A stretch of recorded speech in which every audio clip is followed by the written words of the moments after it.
진동입니다. 환경 진동을 이제 구조 동력학에 넣을까 말까 고민을 많이 했던 것 같습니다. 근데 앞으로는 환경에 관한 문제가 더 중요하게 되고, 특히 사람하고 관련된 환경, 진동으로 인한 소음이 더 중요하게 될 것으로 생각해 가지고 넣습니다. 그래서 실질적으로 환경 진동에 관한 문제는 환경 소음에 관한 문제를 다루는 걸로 이해를 하면 될 것 같습니다. 진동으로 발생하는 소음, 소음이란 것은 궁극적으로 기본적으로 진동에 의해서 진동이 있는 곳에 소음이 발생하기 때문에 에, 진동과 소음은 서로 같은 맥락에서 살펴봐야 됩니다. 자, 1절, 이번에는 1절 하고요. 다음 주에는 2절을 하겠습니다. 2절에서는 환경 기준을 다루고 1절에서는 기본적으로 소음과 진동에 관한 용어, 그리고 동적 특성, 그 다음에 그걸 이해하기 위한 예제와 이야기를 다루도록 하겠습니다. 1절 환경 소음 및 진동입니다. 소음과 진동. 예, 사실은 소음이 사람들한테 더 민원이 많고요. 진동은 거의 민원이 없는데 진동에 의해서 발생하는 소음입니다. 소음이 있는 곳은 진동이 반드시 있다. 관련 용어에 대해서 처음 보는 용어들이 많습니다. 그래서 생활 수준이 향상됨에 따라 가지고 조금 더 조용한 환경에 대한 것이 요구가 증가하였고, 그래서 소음이 발생하는 곳, 교통, 뭐 공장, 건설 현장, 생활 소음 이런 것들에 대해서 소음 및 진동에 관한 민원이 계속 증가하고 있다. 예. 그래서 환경 소음 및 진동에 관한 환경 영향 평가, 이게 여러 가지 이제 소규모 영향 평가, 여러 가지 영향 평가가 있는데요. 소음과 진동 구간이 있습니다. 거기에 대해서는 다음과 같은 절차로 진행된다. 제일 첫 번째는 현황을 조사합니다. 그래서 현황이 지금 소음계, 진동계를 가지고 현황을 조사하고요. 그 다음에 앞으로 어떤 공사가 있을 경우에 예측하는 거. 그 다음에 그 예측이 한계치 혹은 그 기준치를 초과했을 때 저감하는 방안에 대해서 이렇게 환경 영향 평가를 수행하게 됩니다. 이 그림은 이제 출처가 여기 이렇게 돼 있고요. 일반적으로 진동이 발생하는 곳에서 우리가 기차에 의한 소음, 그러면은 기차 요 밑에서 발생하는 진동에 의해 가지고 이 소음이 매질 공기를 통해 가지고 사람한테 전달되고요. 혹은 이런 집안을 통해 가지고 건물에 전달돼 가지고 떨림과 같이 소리도 나게 됩니다. 그래서 집안 진동에 의한 소음, 그 다음에 막바로 공기중을 통해서 직접 전달되는 소음이 있습니다. 용어들이 처음 보는 용어들이 많습니다. 굉장히 긴데요. 일단은 암소음, 암진동입니다. 암이란 것은 배경이 된다는 얘기입니다. 영어로는 background입니다. 어떤 소리와 진동을 측정하고자 할 때 어떤 사건에 의한 진동 혹은 소음보다 그 사건이 없을 때, 건설 현장이 없을 때 기본적으로 깔아주는 진동, 암소음, 암진동입니다. 우리가 건설 현장에서 진동, 소음이 발생했는데 이것에 의한 영향을 파악하기 위해서는 건설 현장을 가동하지 않을 때 있는 기본적인 소음과 진동, 그 백그라운드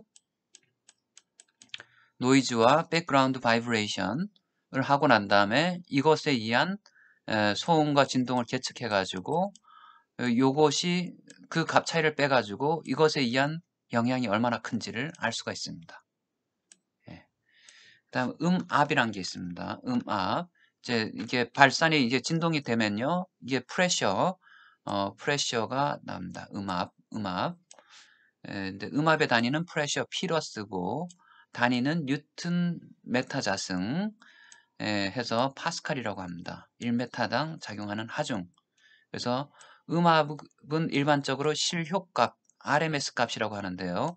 앞에서 배웠듯이 일반적으로 평균이 0일 경우에 RMS 값은 표준 편차값에 해당된다 라고 합니다. 표준 편차값. 신료값,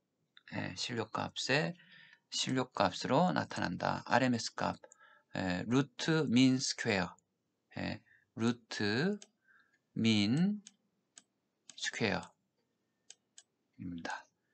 음양의 파워입니다. 파워란 단어가 있는데 W라는 단위인데요. 음에서 방출되는 시간당 방출되는 에너지 워크의 단위네요. 와트라고 합니다. 단위는 음의 세기입니다. 많이 쓰는데요. intensity 강도가 어느 정도냐? 음의 세기입니다. 음의 전파는 매질의 진동 에너지가 전달되는 것이므로 매질이란 것은 공기가 될 수 있고 집안이 될 수 있고 음의 진행하는 방향의 단위 면적을 통과하는 음 에너지다. 그래서 음이 만약에 포인트 소스 점원이 있으면은 얘가 전구에서 빛이 발생하듯이 각 방향으로 나갑니다. 그래서 어떤 면적 R만큼 떨어진 면적에서 인텐서티가 1이라면은 2R만큼 떨어진 적에서는 면적이 늘어나게 되니까 인텐시티, 음의 세기가 줄어들게 됩니다. 3R은 이렇게 거리의 자승에 비례해서 줄어들게 된다입니다. 그래서 매질의 밀도하고 그 다음에 실레러티, 전파 속도 이렇게 해서 음의 세기를 구할 수가 있다입니다. 음의 세기는 음의 세기와 단면적을 표면적을 곱해주게 되면은 음의 파워, 음향 파워, 음의 파워를 구할 수가 있습니다. 다음은 데시벨입니다. 아주 많이 쓰는 단위입니다. 단위. 소음과 진동의 단위입니다. 데시벨을 쓰는 이유는 일반적으로 사람의 귀가 들을 수 있는 변화의 능력은 처음 듣기 시작한 아주 작은 음을 1이라고 했을 때 들을 수 있는 영역대, 가청 영역대는 100만 배, 처음에 들리기 시작한 것에 10의 6승배만큼 들을 수 있습니다. 100만까지 선형값으로 쭉 나타내게 되면 너무 길기 때문에 요거를 짤막하게 나타낼 수 있는 방법이 없을까라고 했을 때 여기에 러그를 씌워가지고 이 범위에 러그를 씌우게 되면은 짤막하게 나타낼 수가 있습니다. 즉 러그를 씌워가지고 나타냈을 경우에 있어가지고 2를 러그를 씌우게 되면 0이 되고요. 여기다 러그를 씌우게 되면 어떤 상수가 됩니다. 우리가 읽을 수 있는 숫자 예를 들어서 러그 10의 6승 하면은 6이 되잖아요. 거기다 보통 20을 곱해가지고 120이 되게 되는데요. 120 데시벨 이렇게 나타낼 수가 있고요. 그래서 보통 건강한 사람이 들 수 있는 최소의 세기를 0데시벨, 1에 해당되는 거, 그 다음에 여기에 최대 데시벨도 이렇게 나타낼 수가 있습니다. 데시벨을 이제 앞으로 정의할 때 뒤에 정의가 나오겠지만은 러그를 씌울 뿐만 아니라 러그 안에 들어가는 값이 소리의 음의 세기 혹은 파워가 들어가게 되고 이 기준점 분모로 나눠주는 값이 있습니다. 근데 이 값이 어떤 값이냐에 따라 가지고 다르기 때문에 이 값을 분모로 나눠주는 값을 보통 기준에서 언급해주고 있습니다. ISO 기준 혹은 우리나라 기준 있습니다. 그리고 이것이 이제 증가했다라고 하면은 음이 얼마큼 증가했다, 증가량을 나타냈을 때는 10데시벨 증가했다라고 얘기할 수 있지만은 소매값이 85데시벨이다 절대값으로 나타낼 때는 반드시 기준값 여기에 분모에 들어가는 값이 있어야 된다. 얼마가 증가했다? 예를 들어서 20데시벨이 증가했다 라고 하면은 데시벨이 증가했다 소리의 크기 하면은 그 소리보다 한 10배 정도 크기가 증가했구나. 다시 20데시벨에서 40데시벨로 돼가지고 20데시벨 증가했다 하면 이전 소리보다 다시 10배가 증가했구나 라는 것을 알 수가 있습니다. 음의 세기 수준인데요. Sound Intensity Level, SIL, C이라고 부르고 데시벨입니다. 음의 세기를 나타내는 수준, 음의 세기 수준을 나타내고요. 데시벨로 나타냅니다. 단위는. 하고 음의 세기 수준은 여기에서 했듯이 SIL, C이란 것은 K 곱하기 러그 음의 세기 I 값을 넣어주고요. 분모 값에 어떤 특정한 값을 기준치로 넣어줘가지고 구합니다. K 값은 10이 될 수도 있고 20이 될 수가 있습니다. 이렇게 음의 세기 수준을 구할 수가 있고요. 그래서 그래서 뭐 여러 가지 이제 데시벨을 K를 10으로 했을 때 데시벨로 나타내면은 0에서부터 130까지 140 단계로 나타낼 수가 있다. 음압의 수준, 앞에는 음이 세기 수준, 음압입니다. pressure의 수준, intensity가 아니라 pressure, SPL, sound pressure 레벨이고요. 단위는 그대로 데시벨입니다. 그래서 SPL 같은 경우에 있어서도 여기 파워니까요. 압력 해가지고 P의 자승이라 들어갔고요. K 값은 10이라 들었습니다. 자승을 앞으로 넘기게 되면은 20이 됐고요. 그 다음에 이렇게 들어갔습니다. 그래서 P0 값을 정해주고요. 예, P 값은 일반적으로 RMS 값을 넣게 된다. 자, SPL 음압이 얼마냐라고 합니다. 환경 진동에 있어가지고 소음 수준이란 말을 쓰는데요. 소음 수준은 뒤에서 봤을 때 SL은 SPL에다가 사람이 들을 수 있는 어떤 값을 보정해 준 값입니다. 사운드 레벨. 그래서 환경 진동에서 많이 쓰이게 되는데요. 보정한 값이니까. 근데 사운드 프레셔 레벨이랑 거의 같은 개념입니다.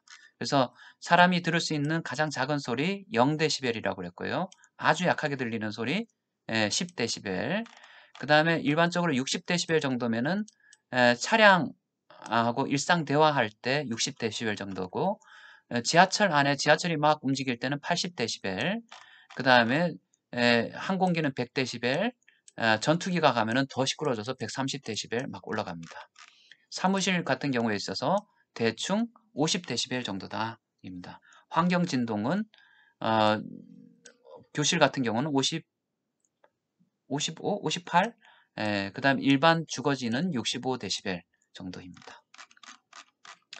음향 파워 수준입니다. 사운드 파워 레벨, 파워의 수준입니다. 이렇게 그래서 파워 수준은 다음과 같이 이렇게 나타냈고요.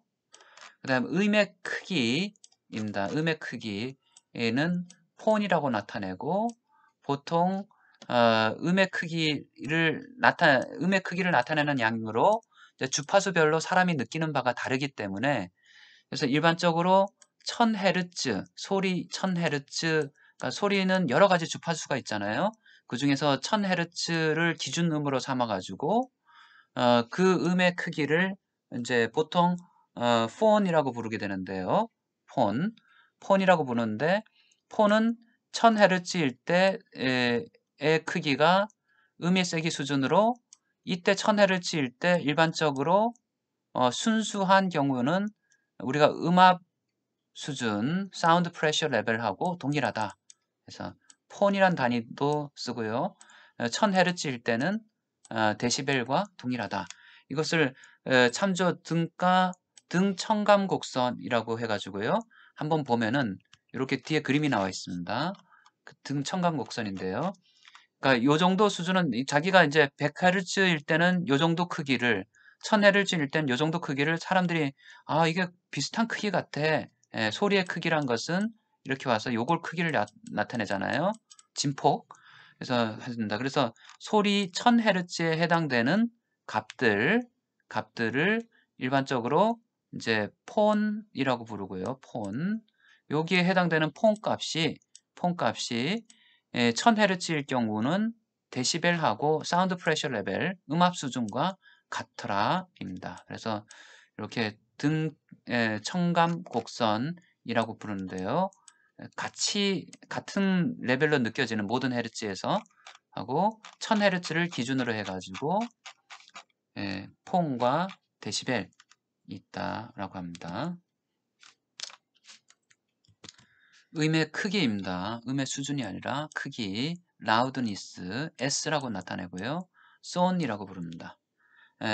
1000Hz일 때 음의 세기 수준 40데시벨을 가지고 1손이라고 부른다.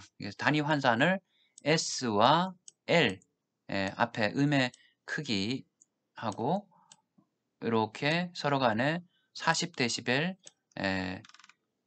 로 이렇게 서로 변환할 수 있다입니다. 소리 수준, 환경 진동에서 쓰이는 것은 소리 수준입니다. 사운드 레벨 SL입니다. 좀 전에 봤듯이 SL, 항공기 지나갈 때 혹은 SL로 나타냈죠. SL이란 것은 SPL, 음압 수준에다가 LR, 보정하는 데시벨을 더하거나 빼주게 됩니다. 그렇게 됐을 경우에 있어가지고 일반적으로 환경에서는 요 환경 진동 같은 경우는 A 타입을 더해주거나 빼주고요. 그 다음에 뭐 항공기 같은 경우는 C 타입을 더하거나 빼주게 됩니다. 환경 진동 같은 경우에서는 첨감 보정 회로 요 값을 dBA 타입을 쓰게 됩니다. 뒤에 그림으로 나타내 주게 되면은 잘 보면요.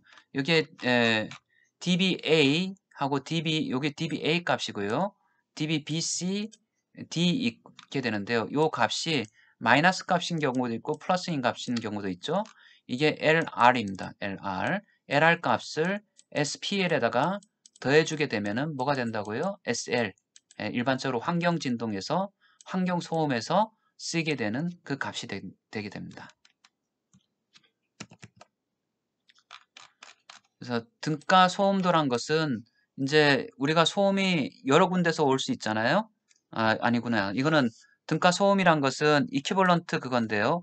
시간에 따라서 소음이 컸다가 또 작았다가 하는데 평균적으로 얼마냐라고 했을 때 더하는 방법입니다. 시간에 따라서 적분을 해주게 되는데요. 그래서 시간에 따라서 평균값을 구해주는 거잖아요. 면적을 구하고. 그래서 전체적인 시간에 따라서 이런 어떤 변하는 소음을 다 면적을 구해가지고 전체 시간을 나눠주게 되면 평균값이죠. 그것을 등가, 이퀴벌런트 사운드 레벨이라고 부릅니다. 등 첨감 곡선은 앞에서 했듯이 사람마다 이게 주파수별로 다 다르기 때문에 1000Hz를 일반적으로 기준을 잡지만은 100Hz일 때는 더 큰 소리가 1000Hz의 더 작은 소리하고 크기가 같은 것처럼 사람이 혼동하게 되는 거죠. 그래서 같게 느껴지는 등 첨감 곡선, 그리고 이러한 것들을 보정을 해주게 됩니다. 실질적으로 요 두 개 그림을 보면은 작은 헤르츠에서 더 크게 느껴지기 때문에 이 값들을 빼주게 됩니다. 예, 그래서 이걸 두 개를 더해줘야지 SL 사운드 레벨 소음 수준이 되게 됩니다. 그래서 첨감 보정회로 A 같은 경우는 사람 그거기 때문에 이제 환경 진동에서 쓰이고요. 자동차 소음 측정에는 C 특성도 사용된다라고 합니다. 자, 진동 수준은 dBV라고 했습니다. 우리는 환경이니까 dBA를 썼는데 바이브레이션 V 값을 씁니다. 이런 경우에 있어서 여기도 감각 보정 회로를 사용해서 환경 진동 같은 경우에 보정을 해줘야 된다입니다. 그래서 여기도 마찬가지로 등청감 곡선이 아니라 등감감 곡선이라고 합니다. 그래서 여튼 그거를 보정을 해줘야 되고요. 그래서 요거에 따라 가지고 감각 보정 회로를 가지고 보정을 해줘 가지고 그래서 나타낼 때는 dB 값을 소음인 경우는 A라고 하고 진동인 경우는 V라고 합니다. 그래서 데시벨을 나타낼 때는 서로 이제 그 기준값이 있어야 되고 기준값에 따라서 음압 수준인 경우에 있어서는 다음과 같은 기준값을 쓰게 되고요. 음의 세기 수준에서는 I0 값을 다음과 같은 값을 쓰게 되고요. 음량 파워 수준에서는 W0 값을 다음과 같은 값을 씁니다. 그리고 가속도, 속도, 변이, 힘도 데시벨로 나타내기 위해서는 이 참조 기준값이 있고 참조 기준값은 ISO라든가 각 기준에서 제시하고 있습니다. 데시벨은 서로 더해줄 때는 데시벨을 합할 때는 만약에 자동차에서 나오는 값이 50데시벨, 그 옆에 있는 지하철에서 나오는 값이 60데시벨이면 둘이 더해서 110데시벨이 되는 게 아니고 이러한 방식에 의해 가지고 얼추 60, 뭐 2, 3데시벨 정도 되겠죠.